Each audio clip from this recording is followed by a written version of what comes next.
도자재단을 보면서 그 4년 동안 이제 저희들이 계속 지속적으로 하는 이야기가 좀 지역별 전문화였으면 좋겠다라는 얘기 계속 드렸고, 그래서 뭐 도자재단 내에서도 내부적으로 고민을 하는데, 이제 요번 행감을 앞두고 제가 그 최근 국내 시장 도자 시장을 뭐 그릇 시장을 중심으로 한번 살펴봤습니다. 약 70% 이상이 외국 기업들이 점유하고 있는, 특히 뭐 신혼부부들이 신혼살림을 이제 장만할 때 구매하는 그 식기 그릇으로는 거의 뭐 대부분이 외국산을 이제 구입하는 게 현실인데 알고 계십니까, 대표님? 예, 알고 있습니다. 그래서 본 의원이 지속적으로 행감 때마다 우리도 그러면 이천이든 여주든, 광주는 이제 전통 도예 쪽으로 이렇게 무게 중심이 있으니까 이천하고 여주의 역할 분담을 통해서 고급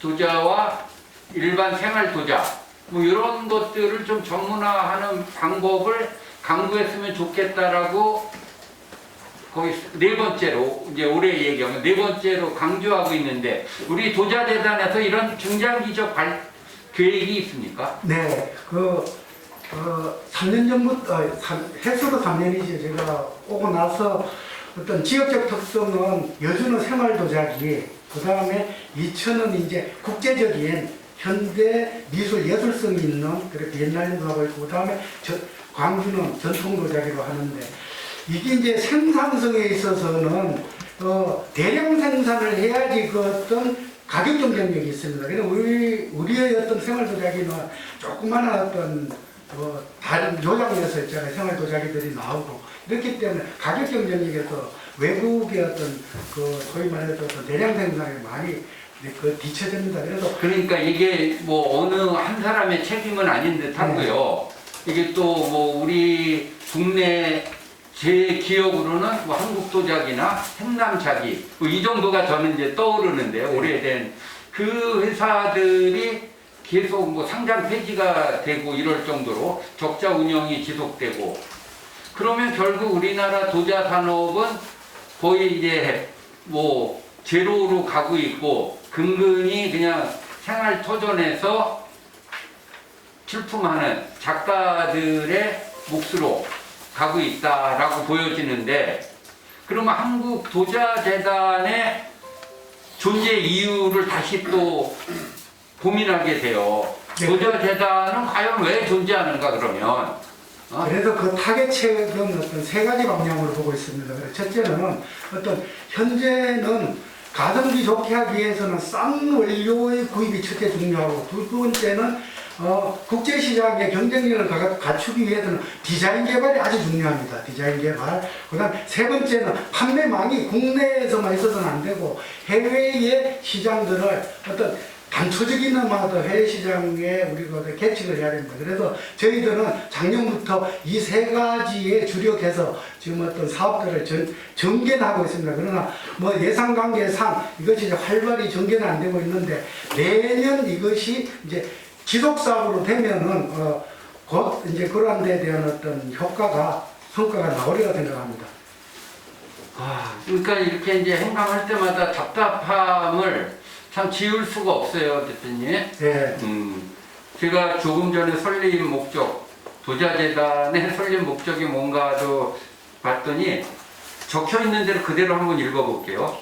한국 도자문화 발전을 선도하고 세계 도자문화 중심축을 경기도로 모으는 데 기여하며 도자문화의 생활화를 통하여 국민 생활 환경 개선과 지역경제 발전의 기틀을 마련함을 목적으로 한다. 예. 몇 가지 목적이 있는데 어느 하나 이렇게 만족할 만큼 부합하지 않는다고 생각이 들고, 그 외국 도자 회사들이 한국에 와서 성공하는 이유들을 저는 모르지만 언론에 났거나 전문가들 이야기를 조사를 해보니, 한국 소비자들은 이제 트렌드에 민감하고 유행을 선도하는 세련된 디자인을 선호한다라는 평가가 있어요. 네, 맞습니다.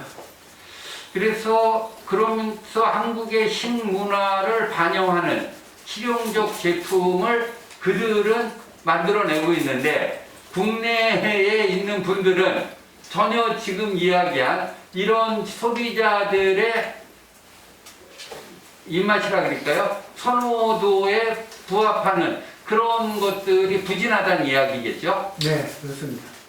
특히 뭐 젊은 층들은 사진 찍어서 예쁘게 나오는 그릇, 뭐 이런 것들을 선호한다 하는데, 우리는 조금 전에 대표님께서 말씀하신 그런 디자인이라든가 뭐 그릇의 재질, 뭐 그런 것도 중요하겠지만, 이런 부분에 중장기적인 계획을 세워서 우리도 뭐 특정 회사를 지칭해서 그렇지만 포토메리온인가요? 그 굉장히 유명한 걸로 알고 있는데, 그런 거에 버금가는 걸 당장은 못 만들더라도 뭐 중장기적인 계획이 한 5개년 계획, 10개년 계획 이런 걸 세워서 우리도 고급 부자를 양산해낸다, 뭐 이런 게 좀 있어야 되는 거 아닌가요?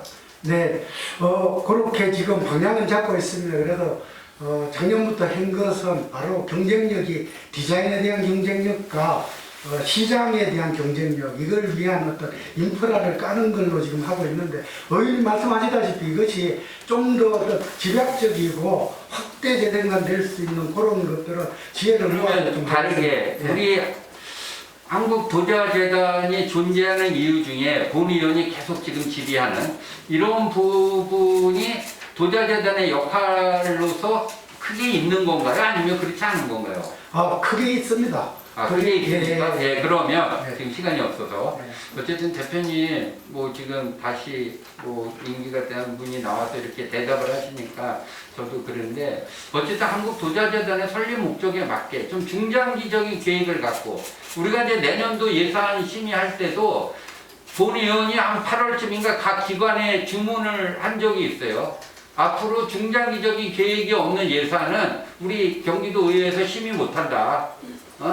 좀 장기 발전 계획을 갖고 예산안도들을 작성하셔라, 이렇게 8월쯤에 주문을 낸 적이 있는데, 우리 도자재단도 좀 다는 아니지만 지금 본 의원이 계속 강조하는 이 부분에 대해서 좀 중장기적인 계획을 세워서 그거는 쭉 가야지만이 한 5년 뒤든 10년 뒤든 성과가 있을 거라고 생각이 들어요. 그래서 제발 좀 꼭 그거를 행감 때만, 내년도에도 뭐 하고 있는데 뭐 예산이 부족해서 못하고 뭐가 어때서 못하고 이런 대답 듣고 싶지 않고요. 진짜 이게 올해는 미미하지만 이만큼 성과가 있고, 후년에는 작년보다 좀 더 큰 성과가 있고, 이렇게 발전되는 모습으로 한 사업이 정책이 좀 자리 잡았으면 좋겠다는 생각이 듭니다, 대표님. 네.